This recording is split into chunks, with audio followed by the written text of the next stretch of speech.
حضرت سیدنا علی المرتضی رضی اللہ تعالی عنہ سے مروی ہے، رسول کریم نے ارشاد فرمایا اذا کانت لیلۃ النصف من شعبان،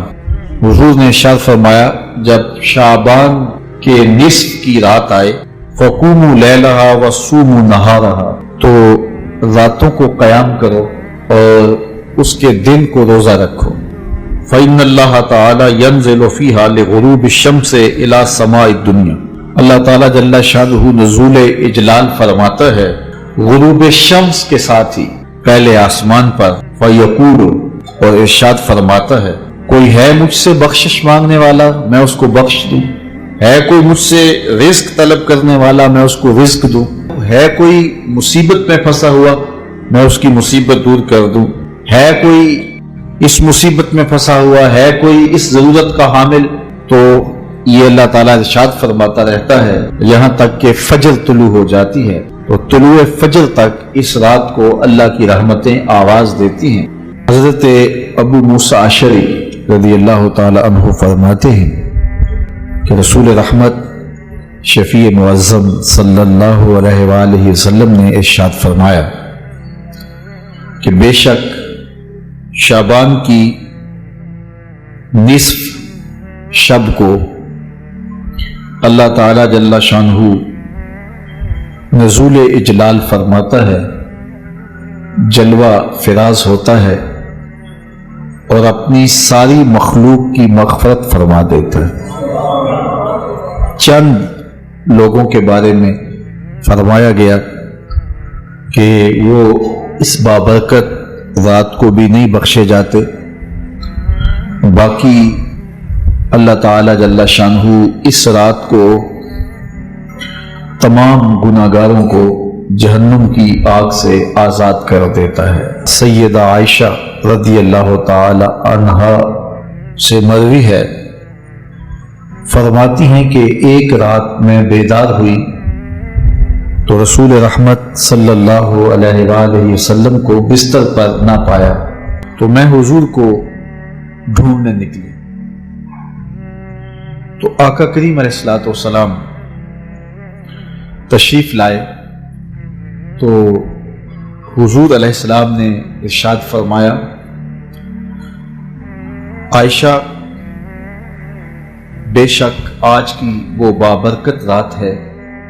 ان اللہ تعالی ینزل لیلۃ النصف من شعبان، کہ اللہ تعالی نصف شعبان کی رات کو نزول فرماتا ہے الی السماء الدنیا، آسمان دنیا پر، فیغفر لاکثر من عدد شعر غنم کلب، بنو کلب کی بکریوں کے بالوں کے برابر گناہگاروں کو جہنم کی آگ سے آزاد کر دیتا ہے۔ قبیلہ بنو کلب عرب میں ایک ایسا قبیلہ تھا جو بہت زیادہ بھیڑ بکریاں پالتے تھے، ان کی بکریاں باقی لوگوں کی بکریوں کی نسبت زیادہ تھیں، تو یہ کثرت کی طرف اشارہ ہے کہ اتنے گناہگاروں کو اللہ تعالیٰ جہنم کی آگ سے آزاد کرتا ہے، تو اتنے بڑے قبیلے کی اتنی بکریوں کے بالوں کے برابر جہنم کی آگ سے آزاد کر دینا گناہگاروں کو، یہ اس بات کا اظہار ہے کہ کوئی بھی گناہگار اللہ کی رحمت سے محروم نہیں رہتا، سارے گناہگار بخشے جاتے ہیں۔ حضرت سیدنا علی المرتضی رضی اللہ تعالی عنہ سے مروی ہے، مولا کائنات فرماتے ہیں رسول کریم نے ارشاد فرمایا اذا کانت لیلۃ النصف من شعبان، حضور نے ارشاد فرمایا جب شعبان کے نصف کی رات آئے فقوموا لیلہا وصوموا نہارہا، تو راتوں کو قیام کرو اور اس کے دن کو روزہ رکھو۔ فإن اللہ تعالی ینزل فیہا لغروب الشمس الی سماء الدنیا، اللہ تعالی جل شانہ نزول اجلال فرماتا ہے غروب شمس کے ساتھ ہی پہلے آسمان پر، فیقول، اور ارشاد فرماتا ہے کوئی ہے مجھ سے بخشش مانگنے والا میں اس کو بخش دوں؟ الا مسترزقن فارزقہ، ہے کوئی مجھ سے رزق طلب کرنے والا میں اس کو رزق دوں؟ الا مبتلا فوافیہ، ہے کوئی مصیبت میں پھنسا ہوا میں اس کی مصیبت دور کر دوں؟ الا قضا حتی یطلع الفجر، ہے کوئی اس مصیبت میں پھنسا ہوا، ہے کوئی اس ضرورت کا حامل؟ تو یہ اللہ تعالیٰ ارشاد فرماتا رہتا ہے یہاں تک کہ فجر طلوع ہو جاتی ہے، تو طلوع فجر تک اس رات کو اللہ کی رحمتیں آواز دیتی ہیں کہ کوئی مانگنے والا ہو تو دست طلب دراز کرے، میں اس کی جھولی خیرات سے، برکات سے، انوار سے، رحمتوں سے بھر دوں۔ ہم تو مائل بکرم ہیں کوئی سائل ہی نہیں، راہ دکھلائیں کسے راہ روے منزل ہی نہیں، جلوہ طور تو موجود ہے کوئی موسیٰ ہی نہیں۔ تو اس کی رحمتیں خاص طور پہ شب برات کو آوازیں دیتی ہیں اور بندوں کو پکارتی ہیں کہ کوئی رحمتوں کا طالب ہو، کوئی کرم نوازیوں کا سوالی ہو، کوئی میری دہلیز پہ ہاتھ پھیلا کے مانگنے والا ہو، کوئی دست طلب دراز کرنے والا ہو، میں اس کی جھولی بھر دوں اور اس کے دامن کو مالا مال کر دوں۔ تو لیلۃ الشعبان میں اللہ تعالیٰ کی رحمتیں خاص طور پہ نزول کرتی ہیں اور اللہ تعالیٰ جل شانہ کا خاص کرم ہوتا ہے۔ ابن ماجہ، ترمذی اور دیگر کتب احادیث کے اندر موجود ہیں، ان میں شعبان کی نصف شب کو جو اللہ تعالیٰ کی کرم نوازیوں کا نور برستا ہے، اس امت کی بخشش کا جو بہانہ رکھا ہے اور اس امت کے گناہوں کو معاف کرنے کا جو اللہ تعالیٰ نے ایک وسیلہ بنایا ہے شب کو، اس کا ذکر ہوا۔ تو ہمیں ویسے تو ہر شب ذکر و فکر میں ہی بسر کرنی چاہیے۔ کسی نے کہا تھا ہر شب شب قدر است اگر قدر دانے، اگر تو قدر جانے تو ہر شب ہی شب قدر ہے، اور اگر قدر نہ ہو تو لیلۃ البرات اور لیلۃ القدر جیسی راتوں میں بھی لوگ محروم رہتے ہیں۔ لیکن اللہ تعالیٰ جل شانہ نے ہمیں خاص طور پہ اپنی طرف بلانے کے کتنے بہانے دیے ہیں تاکہ بھٹکے ہوئے، بہکے ہوئے، گناہوں میں پھنسے ہوئے لوگ اس کی رحمت کی آواز پہ لپکتے ہوئے دوڑ کے آئیں اور اس کی رحمت سے اپنا حصہ وصول کریں، اور ماضی کے سارے گناہ اللہ تعالیٰ مٹا دیتا ہے۔ یہ شکر ہے کہ امت میں ان راتوں کو بیدار رکھنے کا سلسلہ موجود ہے، لیکن عموماً ہم نے ان مقدس راتوں کو بھی تقریباً کھلونا بنا لیا ہوا ہے، اور لیلۃ البرات کو اس قدر پٹاخے چھوڑے جاتے ہیں، آتش بازی کی جاتی ہے کہ جس طرح اللہ تعالیٰ اس سے راضی ہوتا ہے، جبکہ فضول خرچ کو شیطان کا بھائی قرار دیا گیا ہے۔ تو ہمیں ان راتوں میں ذکر و فکر کے ساتھ، دعا و استغفار کے ساتھ، عبادات کے ساتھ بسر کرنا چاہیے، تسبیح و تحلیل میں اس رات کو گزارنا چاہیے اور سچی توبہ کرنی چاہیے۔ ایک رسم کے طور پہ نہیں کہ ساری رات جا کے اور ہم توبہ کریں، صبح ہماری زندگی کے معمولات وہی ہوں جو ایک دن پہلے ہوں۔ سچی توبہ کی علامت یہ ہے کہ انسان کی زندگی بدل جاتی ہے۔ سچی توبہ کی شرائط ہے کہ ما قبل سے توبہ کرے اور آئندہ ان کاموں کے نہ کرنے کا عزم مصمم کرے، اور جب اس پہ قائم رہے گا تو پھر اس کی توبہ قبول ہے۔ لیکن اگر وہ اپنی زندگی کے تیور نہیں بدلتا اور ساری رات توبہ توبہ پکار اٹھتا ہے تو ایسی توبہ سے توبہ بھی توبہ توبہ کرتی ہے کہ یہ کیا تماشا کر رہا ہے۔ تو ہمیں خلوص کے ساتھ، للہیت کے ساتھ سچی توبہ اپنے گناہوں سے کرنی چاہیے۔ زندگی کی قیمتی سانسیں اور لمحے اور گھڑیاں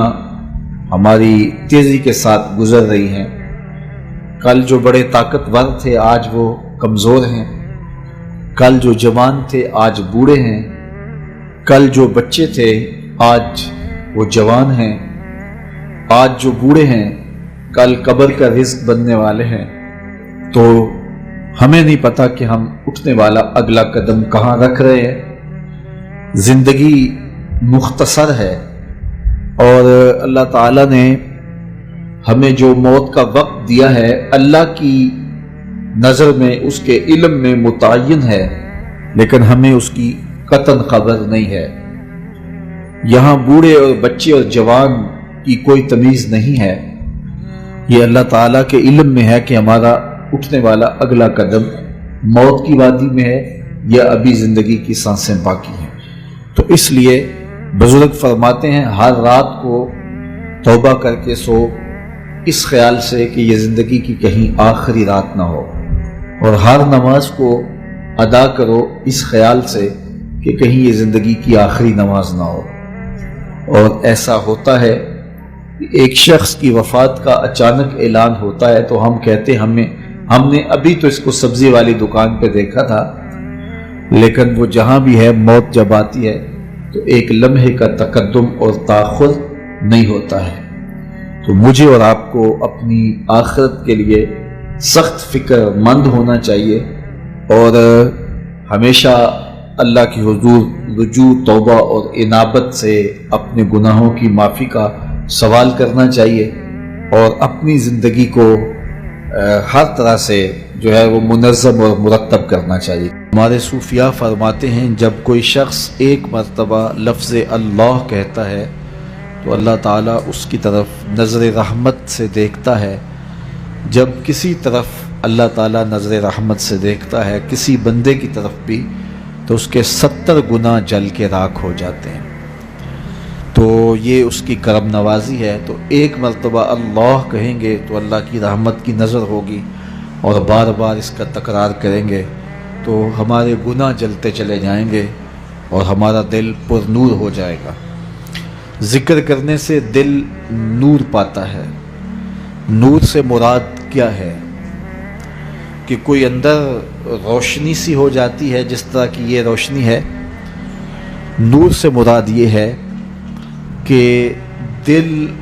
گناہ سے نفرت کرنے لگ جاتا ہے اور نیکی کی طرف قلبی طور پہ رغبت پیدا ہو جاتی ہے۔ اپنے آپ کو کھینچ کر کے پھر نیکی کی طرف نہیں لے جانا پڑتا، بلکہ شوق پیدا ہو جاتا ہے نیکی کا، اور برائی سے بچنے کے لیے بہت زیادہ تکلف نہیں کرنا پڑتا، خود بخود بندہ دور ہو جاتا ہے۔ تو جس طرح آپ کسی ایسی چیز سے جو آپ کو مرغوب ہو، ڈاکٹر نے، حکیم نے پرہیز بتایا ہو تو آپ بچتے ہیں اس سے، لیکن دل جو ہے پھر بھی اس کی طرف مائل ہوتا ہے۔ جس طرح شوگر کے مریض کو بتایا ہوتا ہے کہ چینی نہیں لینی، لیکن اس کا بار بار ہاتھ ادھر اٹھتا ہے، لیکن وہ اپنی صحت کا خیال رکھتے ہوئے اس سے بچتا بھی ہے۔ لیکن اگر ایک عرصہ گزر جائے یا کوئی اتنے اچھے انداز سے اگر اس کو کوئی بتائے اور اس کے نقصانات اس طرح سے اس کے اوپر واضح کر دے تو ویسے ترک کر دے، تو پھر وہ پرہیز کامل ہو جاتا ہے۔ اسی طرح گناہ سے انسان بچتا تو ہے، میں بھی بچتا ہوں، آپ بھی بچتے ہیں، لیکن چونکہ گناہ میں کشش رکھی گئی ہے تو نفس ہمارا گناہ کی طرف ہمیں مائل کرتا رہتا ہے۔ اللہ کا خوف، خشیت الہی، مرشدوں کے بتائے ہوئے اعمال ہمیں روکتے ضرور ہیں، لیکن پھر بھی جو گناہ ہیں ان کے اندر کشش ہے۔ تو جب انسان کثرت سے ذکر کرتا ہے تو پھر اس گناہ سے نفرت ہونا شروع ہو جاتی ہے۔ تو جب قلبی طور پہ نفرت ہو جائے تو پھر گناہ کو چھوڑنا مشکل نہیں ہوتا، بلکہ گناہ کو چھوڑنے سے راحت ملتی ہے۔ اسی طرح کڑوی دوائی کھانے سے طبیعت رغبت محسوس نہیں کرتی، صرف دوا سمجھ کے کھاتے ہیں، لیکن جب انسان کسی ایسے حاذق کی صحبت میں بیٹھے کہ جو راسخ کر دے اس کی طبیعت میں، تو پھر انسان اس کے اندر جو ہے وہ راحت محسوس بھی کرنے لگ جاتا ہے۔ تو ذکر کی برکت سے وہ نیکی مشکل محسوس نہیں ہوتی، بلکہ اس میں لذت آنے لگ جاتی ہے۔ بندہ اٹھ کے جاتا ہے نماز پڑھنے کے لیے، اللہ کا حکم ہے لیکن سخت سردی میں مشکل بھی لگتا ہے، سخت گرمی میں مشکل بھی لگتا ہے، سردیوں میں ٹھنڈے پانی سے وضو کرنا مشکل بھی لگتا ہے، لیکن کرتا بھی ہے انسان۔ لیکن جب ذکر سے دل میں نور آ جاتا ہے تو پھر نیکی راحت کا ذریعہ بن جاتی ہے، نیکی نہ کرنے سے بے چینی ہوتی ہے، کرنے سے تسکین ہوتی ہے۔ اور اس کی مثال دیکھیے کہ حضور جب حضرت بلال حبشی کو اذان کے لیے کہتے تو کہتے ارحنا یا بلال، بلال اٹھو اور ہمارے دل کو راحت پہنچا دو۔ تو مسجد میں اذان ہو رہی ہو تو نمازی بھی اگر یہ کہ اچھا یار ٹائم ہو گیا، مولوی صاحب ابھی تو پہلی پڑھ کے آئے تو پھر دوبارہ بلا لیا، چلو چلتے ہیں، تو یہ ایک طریقہ ہے۔ اور دوسرا طریقہ یہ ہے کہ ذکر کی برکت سے نیکی کی طرف ایسی رغبت ہو جائے کہ ایک نماز پڑھی ہے تو بار بار گھڑی دیکھتا ہے کہ یار عصر کا وقت ہی نہیں ہو رہا ہے، اور بار بار جو ہے، اور یہ ہے انتظار الصلاۃ، نماز کا انتظار، یہ کیفیت پیدا ہو جائے تو یہ نور ہے۔ کوئی یہ جو ہم ذکر و فکر کرتے ہیں ولایت، یہ نہیں کہ بندہ ہوا میں اڑنے لگ جائے یا لوگوں کے سینے ٹٹولتا پھرے اس کو راز معلوم ہونے لگ جائیں۔ ہمارے نزدیک جو ولایت کا تصور ہے وہ یہ ہے کہ نیکی سے اتنی محبت ہو جائے کہ نیکی کے بغیر چین نہ آئے، اور گناہ سے اتنی نفرت ہو جائے کہ کبھی مجبوراً اس کی طرف اس کو دھکیلے بھی تو پھر بھی اس کے لیے تکلیف ہو۔ اور رسول اللہ صلی اللہ علیہ وسلم نے ارشاد فرمایا کہ اتنی دیر تک کوئی شخص ایمان کی حلاوت نہیں پاتا جب تک یہ کیفیت اس کی نہیں ہو جاتی کہ کفر کی طرف لوٹنا اس کے لیے جو ہے وہ مشکل ہوتا ہے اور آگ میں چھلانگ لگانا اس کے لیے آسان ہوتا ہے۔ تو یہ کیفیت ہو جائے تو پھر یہ ایمانی کیفیت ہے، یہ ولایت کا نور ہے، یہ باطن کا نور ہے۔ تو عموماً لوگ سمجھتے ہیں کہ ذکر و فکر سے سینہ روشن ہو جائے، ولی وہ ہوتا ہے جو لوگوں کے سینے ٹٹولتا پھرے اور لوگوں کے راز معلوم کرتا پھرے۔